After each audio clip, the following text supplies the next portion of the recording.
And that breaking news tonight is that all of South Lake Tahoe is under some form of evacuation right now, all the way to the Nevada state line because of the Caldor Fire. Thank you so much for joining us here on KRON 4 News at 10 o'clock tonight. I'm Justine Waldman. I'm Jonathan McCall. Fire officials have ordered more evacuations around the Tahoe Basin as crews have been dealing with the 2-week-old blaze that has burned hundreds of thousands of acres.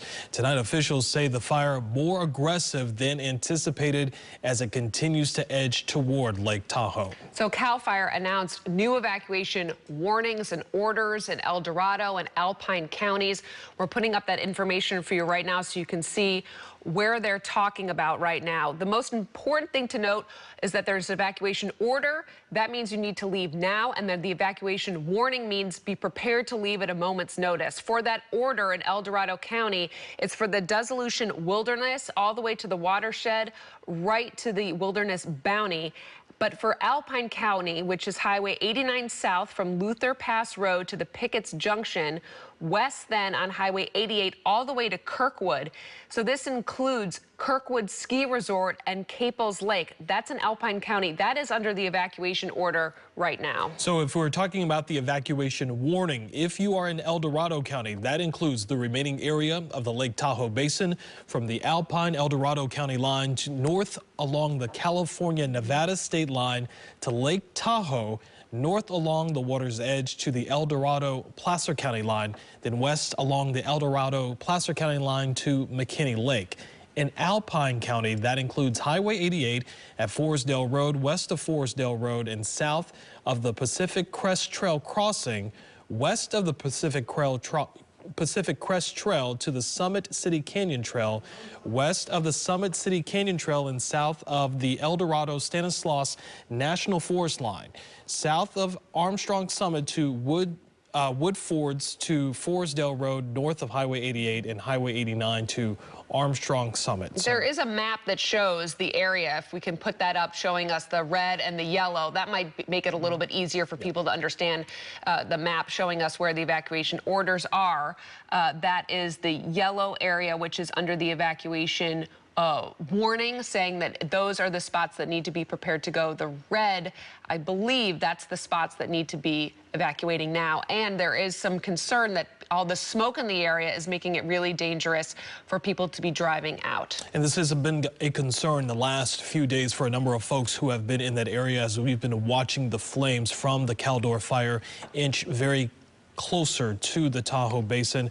Today, according to CAL FIRE, they say they saw a significant increase in the rapid fire spread of this. They also said that afternoon wind speeds produced some spotting, some distances about 3/4 to a mile in front of that fire line, and that active crown fires and group torching were present in several areas of these fires today, which were presenting challenges for a number of the crews who have been there on the scene. We just saw that story from Rowena Shaddix, who has been talking with fire crews there as they've been trying to save a number of homes in the Myers area, as well as in the South Lake Tahoe area. And as we now know, those flames now creeping closer to the Lake Tahoe Basin. Let's show some video now and get the latest numbers for people so they can see just how this fire has started to spread. CAL FIRE was saying that the fire had been growing about a half a mile each day for the last few days, but suddenly today it started to expand by 2.5 miles.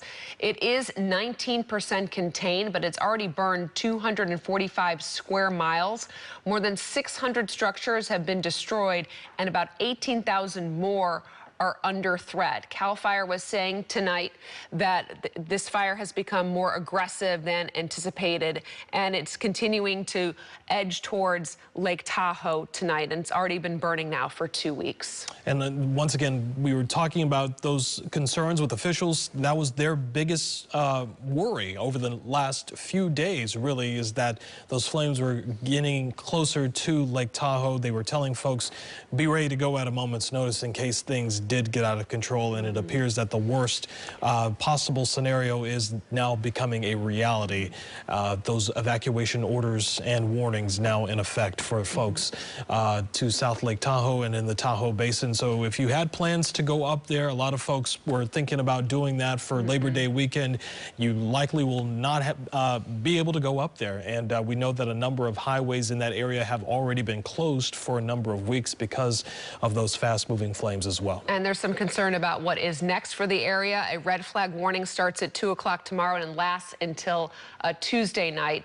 So what will that do for the fire? Let's check in now with our meteorologist, Mabrisa Rodriguez. Yeah, and for the Caldor Fire burn area, that red flag warning going to go into effect at 11 o'clock Monday morning. So a little bit earlier than the one at South Lake Tahoe, which begins at 2 p.m. on Monday. So let's take a look at what you can expect. As you could see, most of the Sierra shaded in red. That means imminent fire danger. We're tracking very dry conditions out there with those southwesterly winds, and where that Caldor Fire is burning, those southwesterly winds are actually going to help possibly push the flames towards South Lake Tahoe, and they're expecting extremely dry conditions near the single digits, as low as 10% relative humidity. So you add on top of that not just the extreme fire conditions, but also the extreme drought conditions as well for most of the Sierra. As you could see, it could be a recipe for an increase in disaster, and the Caldor Fire could actually spread even more, and that's going to reduce the containment that they made. So certainly going to keep an eye on that from the Cron 4 Weather Center. Let's take a look at the Bay Area forecast, because right now we are tracking that marine layer, but as we move towards South Lake Tahoe in the Sierra, we are noticing that radar reflectivity showing with the smoke and also the flames actually coming up on radar. So no, that's not rain shaded in green. That's actually the flames. So South Lake Tahoe and Truckee, we are noticing very poor to worse air particle conditions there because of the extreme drought. Extremely dry, mid-80s on Monday, but then cooling down by Wednesday. But don't forget, anytime you add double-digit wind speeds, 50 miles per hour or less throughout the peaks of South Lake Tahoe, but in the lower elevations of the valley for the Tahoe Basin, could see wind gusts upwards of 35 miles per hour or less. But the good news is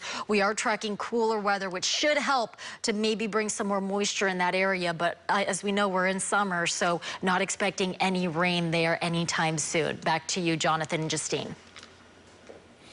Right now at cron4.com, you can find all of those evacuation warnings and orders listed for the Caldor Fire and other fires as well. Once again, all of that information posted for you right now on our website at cron4.com. We will continue to monitor that and update it as new developments become available.